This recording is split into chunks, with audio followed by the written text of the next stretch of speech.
and also to take out their frustration from anybody that might be inside there. So what they will do is carry the people off in their trunks, kicking and screaming. I say kicking and screaming there. There we go, come on, we'll have a bit of a demonstration. And then, in many cases, what then happens is the elephants will then crush the people to death. There you go, Luca. Make sure you do a really good job of that this afternoon. All the way down. There we go, I think you're still breathing. There we go.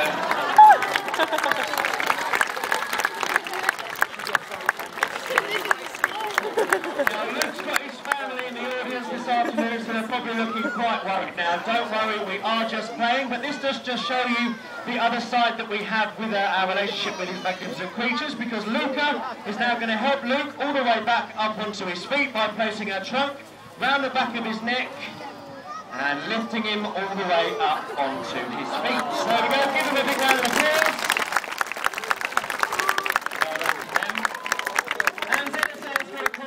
Project going on out in Thailand, which is helping to minimise the amount of incidents that are occurring, but also helping to create barriers between the farmers' crops and the elephants themselves so that they can all live happily in harmony.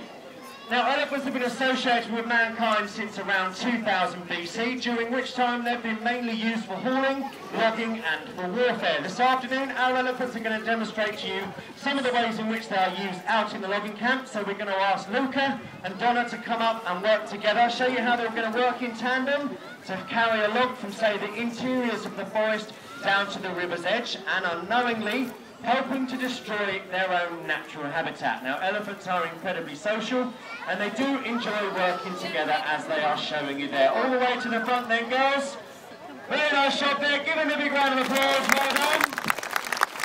Now, if you have a much bigger and much more awkward log to move around, another way you can use an elephant is by using their immense power and weight, as Kaylee is showing you here, by pushing this very strong log along. Now, an elephant can push an object that equals the same body weight as them. So if you think Kaylee weighs around 3.5 tons, that is an awful lot of weight that these animals have got behind them. Now, you can also get the youngsters involved. So Donna's going to come over and pick up this log in front of her there and take it over onto the awaiting cart that's sitting on the railway track there.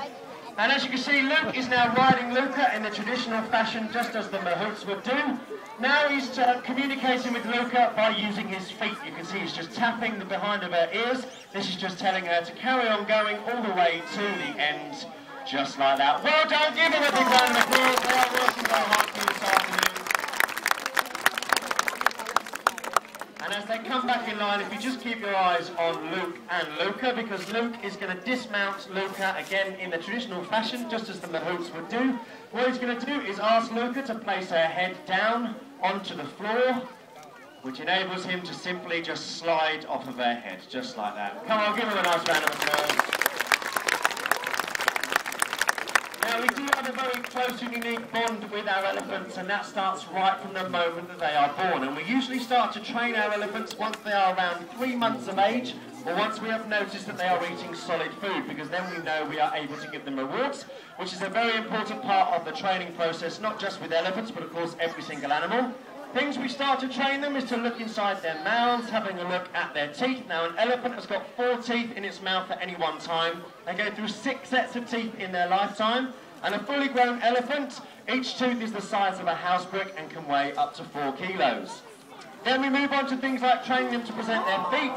Very important when you are looking after these animals that we can check the underneath of their feet, making sure that they haven't got any overgrown pads or toenails, and if they were to have, then we would trim them back and file their nails as well, just a similar thing as a farrier does to horses. Very important to carry out foot care with our elephants, because as I say, if we didn't do it, then this could lead to infection. Now, you notice that Mark is using his anchors or his guide here. They're a bit like a steering wheel in your car. They help us to steer the elephants around, and is another way of communicating with them. But give Donna a nice round of applause there, showing you some of the behaviours they are trained to do.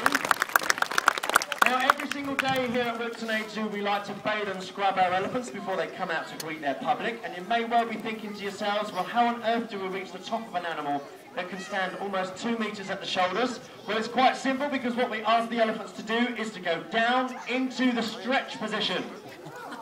Just as they're showing you there, that was nice and fast. And then to make life even easier for ourselves, we then ask the elephants, yeah? What's going on, Luke? Come on, this is supposed to be a big day in front of your family. Why is she not laying down? Luca, are you embarrassing Luke this afternoon? Are you not going to lay down? You're not. Oh, don't encourage them. What do they say? Never work with children or animals. Stefan, you were here yesterday. Have you got any ideas as to what we can do? Oh! Donna! You've got an idea, have you? Have you got something to say, Donna?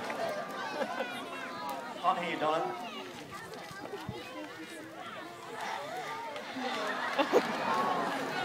There we go, got there in the end. Right, for those of you that don't speak elephant, basically Donna knows that I've got pieces of fruit in my pocket, so she reckons that if I offer Luca a bit of fruit, the chances are she's probably going to start playing the game with everybody else. Is that what you're telling me, Donna? Are you a clever little elephant? Yes, you are. There you go. You can have a banana for being so clever this afternoon. All right, Donna, we'll go with your idea as we are right in the middle of a demonstration. Now, we don't like to rely on what's effectively bribery, let's face it, but we are in the middle of a demonstration, so let's just have a go and see if Luca, if I give you this banana, you're going to go in the stretch position. There's a shot. Elephants will do absolutely anything for bananas. There's your banana, Luca. There you go, then down you go, Luca, into the stretch position. Give her a round of applause for being so cheeky this afternoon.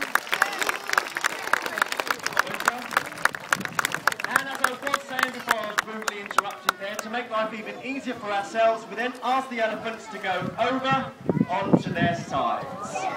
And this just gives us complete and utter access to each and every part of their body. Again, very important when you're looking after such amazing animals, to be able to check over their skin every single day, making sure that they haven't got any lumps and bumps that they shouldn't have on them.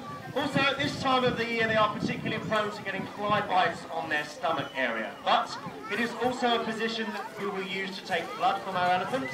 And again, you're probably thinking, well, how do we do this? We simply ask the elephants to, bit enthusiastic there. We ask the elephants to lift their ears so that we can get to the veins behind their ears where they are most prominent. All right, girls. Now, we do take blood on a regular basis from our elephants, just as a general health check.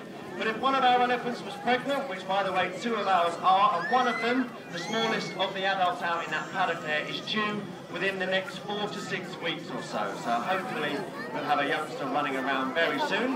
But we take it on a much more regular basis when they are pregnant, as this can determine the exact due date of the calf. And of course we like to be present at every single birth of all of our calves, just to make sure there are no problems between mother and baby. Okay, well, once our elephants are all nice and clean, we then ask them to jump back up onto their feet by saying, all right. They're going to stop themselves in the half position, and this just prevents them from kicking out at anybody in their space. Also gives us an opportunity to wash off any excess dirt or sand that might be on them from laying on the ground. But all right, girls, you've done a fantastic job. Give them a great big round of applause, everybody.